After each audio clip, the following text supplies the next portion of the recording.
Hey, what's up everybody? It's Luke, and you're watching Luke the Gathering. Thanks for checking out the channel. Hey, well, it was the second Aetherdrift Draft tonight at Friday Night Magic, and 3-0. Wow, I've been watching a lot of limited content. I think it's been super helpful. Channels like Lords of Limited, Limited Level Ups, and of course LR.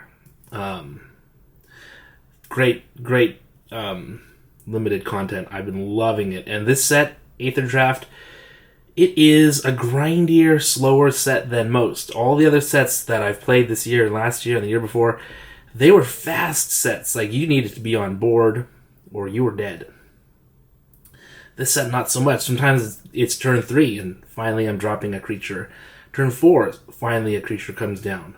A lot of removal, that's really important. And the best decks, at least right now in Aetherdrift, are blue-green, which is Simic, Quandrix, and Golgari, I believe, which is black-green or Witherbloom if you're a Strixhaven guy like myself. So it's been crazy, it's been fun. The deck actually just really annihilated people. This one right here today, I don't think people were expecting it. It just put up a wall. People couldn't get through it. A lot of the games, it was just like, they were like, I can't get through this. And they just, conceded because, otherwise, we only have an hour to play. And sometimes we have to get through 3 games. And if they kind of know, like, I'm not going to be able to get through this, then they'll concede, which is, I think, the right thing to do. That's something I would do if I was just like, I'm never going to get through this. The other guys, some of the guys knew their deck so well that they said that I don't have anything that can deal with what you have on board. And so I guess it just makes sense to concede. So they were fun games, at least for me, because I went 3-0. 3 packs to check out at the end of the video. And of course you get to see the deck here. I'm very happy with this deck. It did well, drafted well, and so I was happy with the results. Hopefully I can continue it on in Arena and also in future drafts. So without, any extra time being wasted, let's turn the camera around and check out the deck. All right, well, here we go. First card up is a dual land. It's Thornwood Falls.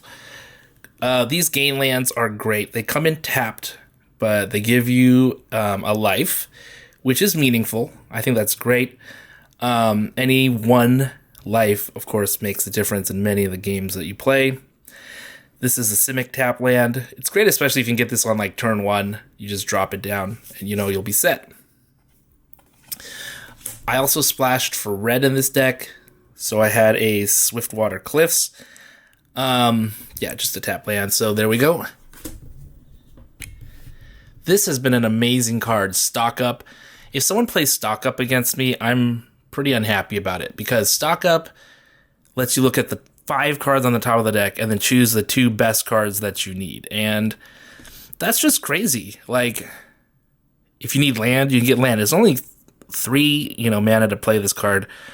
I think it's a great card, and it has been really good. Bounce Off, it's a 1 mana removal spell. It gets the cards, if they're double blocking, this can help you win like a battle. If you just need to get something off the board really quick, this is the card to do it. Very efficient. Broken Wings, not as efficient, but it's really great. It destroys it, doesn't just give it to them in their hand. Takes care of enchantments, artifacts, and creatures with flying. Oftentimes, this is not a great card in Limited. Maybe like you'd side it in or something like that. But in this format, with all the artifacts running around, this is going to find something to hit. Run Over, this is like the best green removal spell. It's like, it just punches, It punches at instant speed. Great card. Flood the Engine, maybe blue's best removal. It just taps the creature down. And for if you're playing against Golgari decks who want graveyard stuff, this doesn't let things go to the graveyard, which pisses off the Golgari players. Really hard to get rid of. I guess you can Broken Wings it. Midnight Mangler, I think this is a good card. For 2 mana, it's always a vehicle on their turns. A creature on their turns. And of course you can crew it if you need it on yours. But it just, at 3/3, it's great to trade off. 3/3 is a really nice stat line for the smaller creatures. And only comes down for 2. Veloheart Bike, I like this a lot. This thing gives you 2 life, which is significant. It can fight at 4 power, and then you can tap it to add mana of any color, even the one time it comes in. So, great use cases for Veloheart Bike. I really like this card. I'll pick it up all the time. Ranger's Aetherhive is also just bonkers. It's a vehicle, but it can just sit there like an enchantment, because whenever you activate any exhaust ability, you create a 1/1 colorless Thopter artifact creature token. That's anytime. It's not limited to like once per turn. So this can really go ham sometimes. Not really, like it can't go ham all the time, because you can only exhaust once per turn typically. But what I'm saying is, like, every turn I was making like Thopter tokens. And, you know, if they have some big dumb creature that doesn't have trample, those Thopters can just chump all day. You keep getting them turn after turn after turn. Venom Sac Lagak is similar to the Thopter, but it's actually a piece of cardboard. It's a death toucher. It's something hard to get past. I like this card a lot.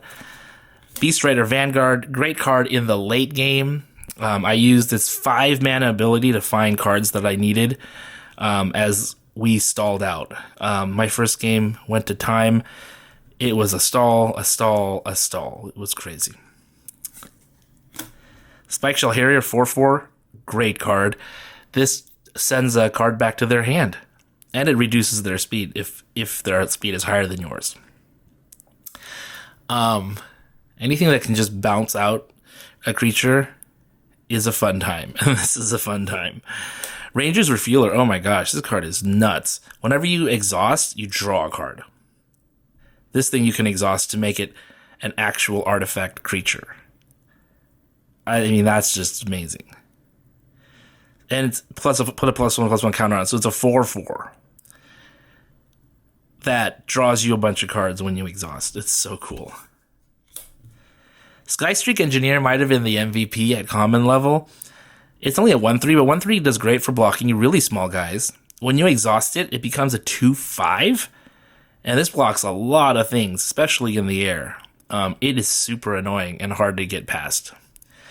And what was really annoying is, at least for the first opponent, they had to use some premium removal to get rid of the first one.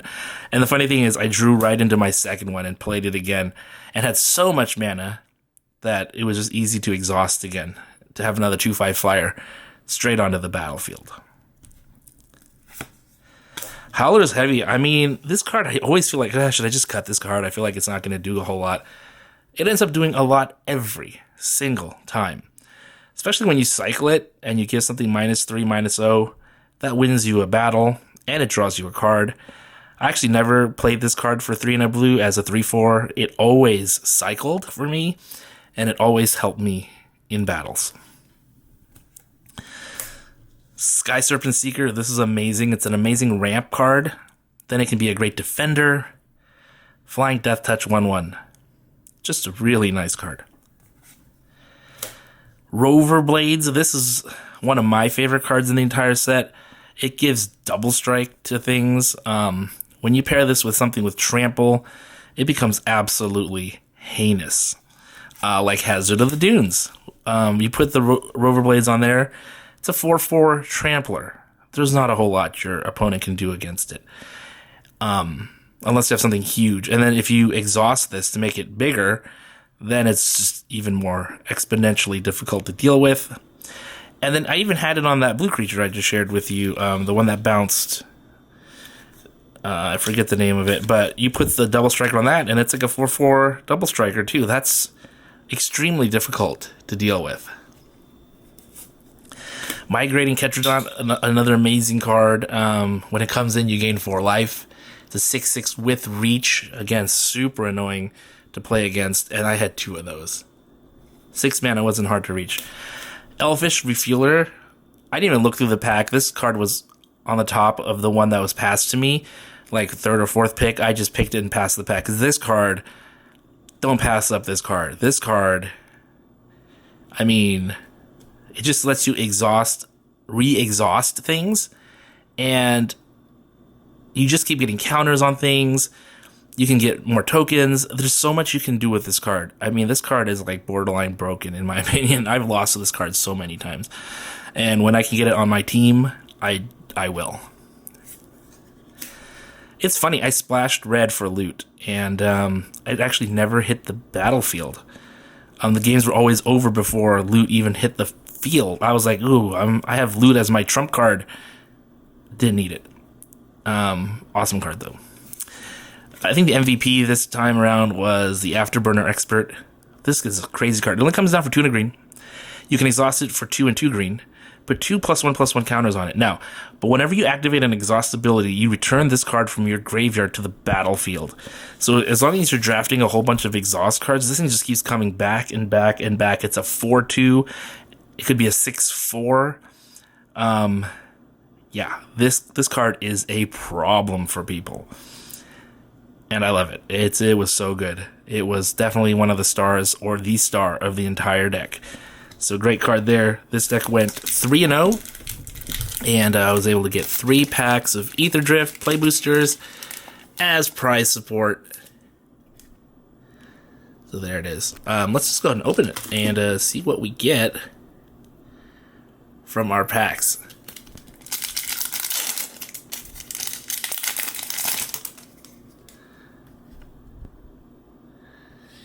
Alright, we're starting with the Wrangler, Broken Wings, and I think Haunt the Network, one of my favorite cards in the whole set. The Refueler, oh my gosh, so good. Fearless Swashbuckler is the rare.